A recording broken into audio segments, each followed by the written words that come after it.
हमारी सहयोगी रुचि कुमार इस पर और ज़्यादा अपडेट के साथ जुड़ चुकी हैं। रुचि, 15 बच्चों की मौत हुई, जो बच्चे जख्मी हालत में अस्पतालों में भर्ती हैं, उनको लेकर के क्या अपडेट है? देखिए, 7 घायल भर्ती थे, उसमें से 4 को डिस्चार्ज कर दिया गया है, लेकिन एक बच्चा जो ऊपर से जब यहाँ इस बिल्डिंग से कूदा था तो सरिया में गिर गया था, उसको काफ़ी ज़्यादा चोट लगी है, उसका अस्पताल में इलाज चल रहा है। और यहाँ पीछे जब आग लगी ऊपर तो वो बच्चा कूदा नीचे, क्योंकि सरिया थी तो उसके पीठ पे पूरी बैकबोन पे वो घुस गई है, तो उसकी हालत काफ़ी ज़्यादा गंभीर है। लेकिन जो 15 बच्चे जिन्होंने अपनी जान इस हादसे में गंवाई है, तो आप जब यहाँ हुसैन आएंगे तो आप देखेंगे कि किस तरह से ये बिल्डिंग बनी हुई है। अब करीब 2000 स्क्वायर फीट का ये प्लॉट है जहाँ पे ये बिल्डिंग खड़ी है, और ये रेजिडेंशियल इलाका है। अगल बगल आप देखेंगे आगे ज़रूर कुछ ऐसी बिल्डिंग बनी हुई है लीगल तरीके से, लेकिन ये सब घर हैं, यानी ये रेजिडेंशियल इलाका है, यहाँ कमर्शियल एक्टिविटी नहीं होनी चाहिए। दूसरा, जो कानून कहता है 2000 स्क्वायर फीट अगर ज़मीन है तो उसमें आप कंस्ट्रक्शन 1300-1400 स्क्वायर फीट से ज़्यादा नहीं करा सकते। आपको साइड में सेटबैक छोड़ना चाहिए था, पीछे सेटबैक छोड़ना चाहिए था, आगे सेटबैक छोड़ना चाहिए था, लेकिन कोई भी नियमों का पालन नहीं हुआ। ना एंट्री और एग्ज़िट एक ही जगह से हो रही थी। अगर एक एग्ज़िट और होता तो शायद यहाँ पे जो एसी के आउटर यूनिट्स हैं उसमें, क्योंकि धमाके हो रहे थे, आग लगी थी, बच्चे निकल नहीं पा रहे थे, शायद एक पॉइंट और होता, एक रास्ता कोई फायर एग्ज़िट का होता तो ये बच्चों की जान बच सकती थी। ऊपर से सबसे मुश्किल की जो छत थी उसका रास्ता बंद कर रखा था, ऊपर बच्चे जा नहीं पाए। तो सब पूरा आप यहाँ आएंगे तो बहुत तकलीफ़ होगी कि हादसा तो चलिए ठीक है, लेकिन हो जाता है, मान लीजिए एक्सीडेंट हो गया, लेकिन इस तरह से लापरवाही का ये हादसा है जिसने 15 बच्चों की जान ले ली है। हुसैन, रुचि, अभी हाल में जब दिल्ली में होटल में अग्निकांड हुआ था, उसके बाद फिर हर तरफ एक शोर था कि इस तरह के तमाम इमारतों को चेक किया जाएगा, वहाँ पर फायर सेफ्टी के इंतजामात को देखे जाएंगे, और उसके बीच इस तरह के हादसे की खबर ने वाकई हम सबको बहुत परेशान किया है। एक बार फिर से रुचि, ज़रा तस्वीरों को दिखाइए कि ये जो इमारत है जिस 2000 स्क्वायर फीट के एरिया में जो बनी हुई है, इसमें किस तरीके से ये अग्निकांड हुआ और इसमें कौन कौन सी चीज़ें चल रही थीं। एक तो कोचिंग इंस्टीट्यूट की बात कही जा रही है, एक एनिमेशन सेंटर था, नीचे कुछ और शॉप्स थीं, और कहाँ से आग की शुरुआत हुई?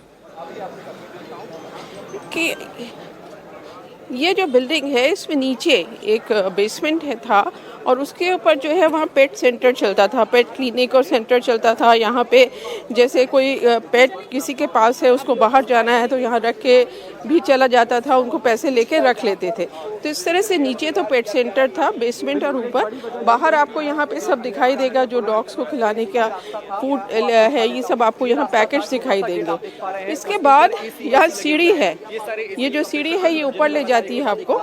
यहाँ एनिमेशन सेंटर था जहाँ बच्चे कंप्यूटर गेम्स बनाना सीखते थे, कुछ काफ़ी लोग वहाँ नौकरी भी करते थे, करीब 40 लोगों का स्टाफ था।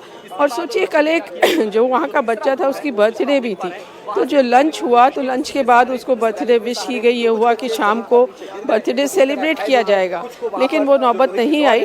ऊपर ये आग लगी है जो एनिमेशन सेंटर है, और इसके बाद जो फ्लोर है वो बंद था, तो ऊपर किसी को जाने की जो छत दिखाई दे रही है उसका रास्ता बंद कर रखा था कि लोग छत पे ना जा पाए, तो निकलने का बच्चों को कोई रास्ता नहीं मिला। कुछ बच्चे जो शुरू में जिनको पता चल गया था वो यहाँ पे जो बिजली के तार हैं उनके सहारे कूदते हुए आपने देखा हुसैन कि वो नीचे उतरे, लेकिन कुछ देर बाद, क्योंकि आग इसी कोने से शुरू हुई थी बिल्डिंग की बाईं तरफ से, वो बच्चे भी नहीं निकल पाए। अब जो 15 बच्चों की मौत हुई है, डॉक्टर्स कह रहे हैं उनमें से 10 बच्चे ऐसे हैं जिनकी दम घुटने से मौत हुई है, धुएं से मौत हुई है। तो साफ है, अगर यहाँ पर इस बिल्डिंग में कुछ निकलने के इंतज़ाम किए होते, फायर एग्जिट दिया होता, तो ये बच्चे शायद बचाए जा सकते थे। और जैसे मैंने बताया कि जो नियम है वो नियम ये कहते हैं कि इस बिल्डिंग में एक तो आप कमर्शियल यहाँ बना नहीं सकते क्योंकि रेजिडेंशियल इलाका है। यहाँ पर बहुत बड़ी लापरवाही देखने को मिली है, और इसीलिए लखनऊ में हुए इस भीषण अग्निकांड पर पूरा देश आज दुखी। आप बने रहिए हमारे साथ। 15 परिवारों में मातम छाया हुआ है। पीड़ित परिवार न्याय की गुहार लगा रही है। परिवारों का कहना यह है कि आखिर इतनी बड़ी लापरवाही को अनदेखा क्यों किया गया। जब बिल्डिंग में इमरजेंसी गेट नहीं था तो आखिर क्यों जिम्मेदार लोगों ने वक्त पर एक्शन नहीं लिया।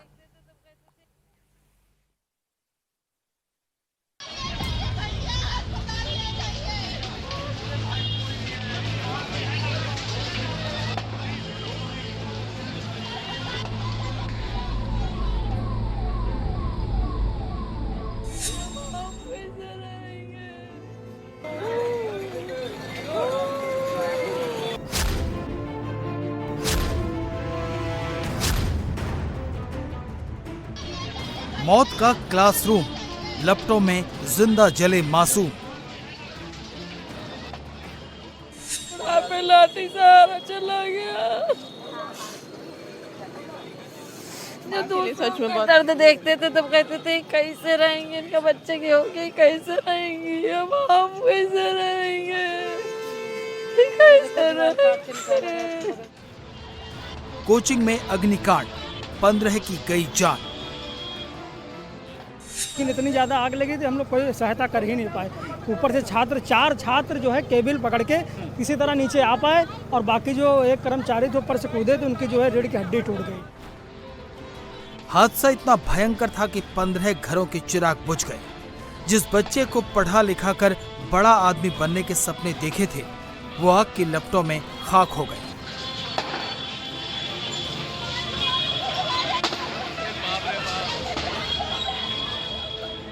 जिसने बचने के लिए छलांग लगाई वो बुरी तरह घायल हो गया। एसी में शॉर्ट सर्किट के बाद बिल्डिंग में आग इतनी तेजी से फैली कि बच्चों को संभलने का मौका तक नहीं मिला। इससे पहले कि कोई बिल्डिंग से बाहर आता, पूरी बिल्डिंग आग की लपटों में घिर गई। बिल्डिंग में बेसमेंट, ग्राउंड और पहले फ्लोर पर पेट शॉप और क्लिनिक है। दूसरे फ्लोर पर लर्निंग स्पेस नाम की लाइब्रेरी और हेड हॉपर स्टूडियो है, जिसमें 3D आर्ट प्रोडक्शन और गेम एसेट आउटसोर्सिंग का काम होता है। जब आग लगी तो कोचिंग में 20 से 22 छात्र मौजूद थे, लेकिन बिल्डिंग में इमरजेंसी एग्जिट न होने की वजह से कोई बाहर नहीं निकल पाया। ऑफिस में गेट थंब इम्प्रेशन से खुलता था। आग लगी तो गेट ऑटोमेटिक लॉक की वजह से बंद हो गया। ऐसे में कोचिंग में बच्चों ने जान बचाने के लिए खुद को बाथरूम में लॉक कर लिया। कुछ छात्र तारों के सहारे लटक कर नीचे उतर आए, कुछ ने सीधा बिल्डिंग से छलांग लगा दी। यहाँ पर आग, जब मैं यहाँ पर आया तो मैं अचानक देखा इधर आग लगी हुई थी, गाड़ी खड़ी किया। हम लोग सोचे कि जो है बचा लें बच्चों को, लेकिन इतनी ज़्यादा आग लगी थी हम लोग कोई सहायता कर ही नहीं पाए।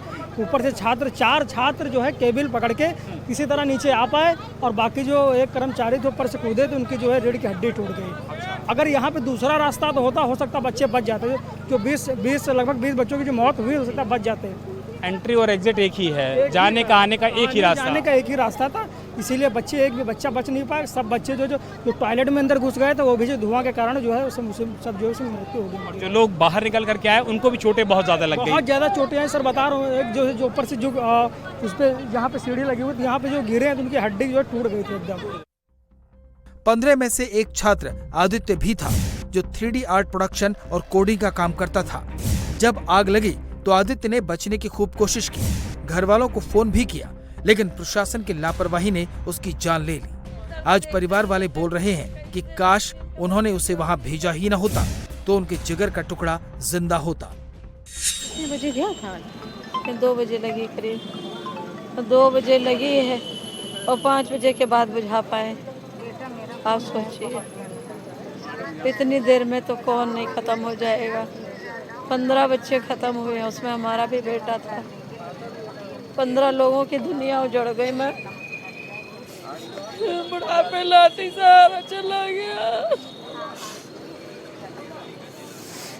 सच में बहुत दर्द देखते थे तब कहते थे कैसे रहेंगे, इनका बच्चे की होगी कैसे रहेंगी, अब हम कैसे रहेंगे, कैसे रहेंगे। नमक रोटी खा लेते हमारे साथ रह रहा होता, जैसे हमारे 2 बच्चे रह रहे थे साथ, ऐसे वो भी रह रहा होता। नहीं कराई होती नौकरी। परिवार को नहीं पता था कि जिस कोचिंग में वो अपने बच्चों को भेज रहे हैं वहाँ इतनी लचर व्यवस्था है। फायर सेफ्टी के कोई इंतजाम नहीं है। इमरजेंसी एग्जिट के लिए सिर्फ एक ही गेट है, वो भी ऑटोमेटिक लॉक हो गया है। अब परिवार पूछ रहा है कि आखिर इस बद इंतजामी का जिम्मेदार कौन है और उनका क्या कसूर था।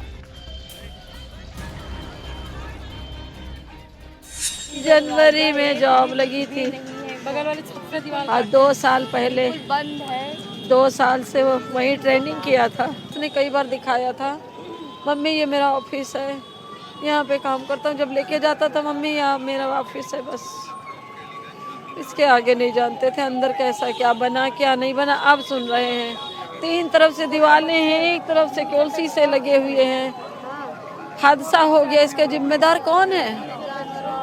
हम हैं कि हमारा बेटा है? बताइए कौन है जिम्मेदार? इसका जवाब नहीं मिल रहा हमको। तो फिर सुरक्षा करी जाती। सारे एसी चल रहे हैं, कंप्यूटर रखे हुए हैं, शॉर्ट सर्किट कभी भी हो सकता है, तो उसके लिए कोई तो उपाय होता। ये सब जान बचाते, क्या करते हैं ऐसा पैसा। आदित्य की तरह सुखमणि सिंह भी यहाँ काम करता था।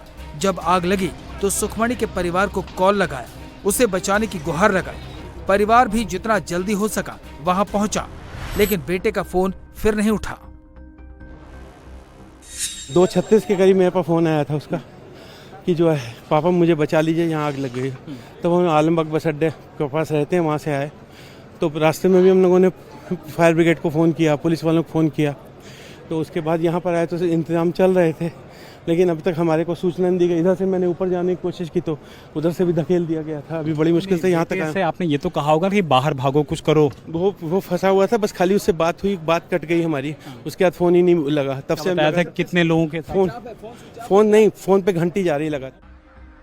15 छात्रों की तड़प तड़प कर मौत हो गई। परिवार वाले सदमे में हैं, देश दुखी है, लेकिन इस दुख में आक्रोश पनप रहा है। अब परिवार को बस इंसाफ चाहिए, जिम्मेदार लोगों पर एक्शन चाहिए।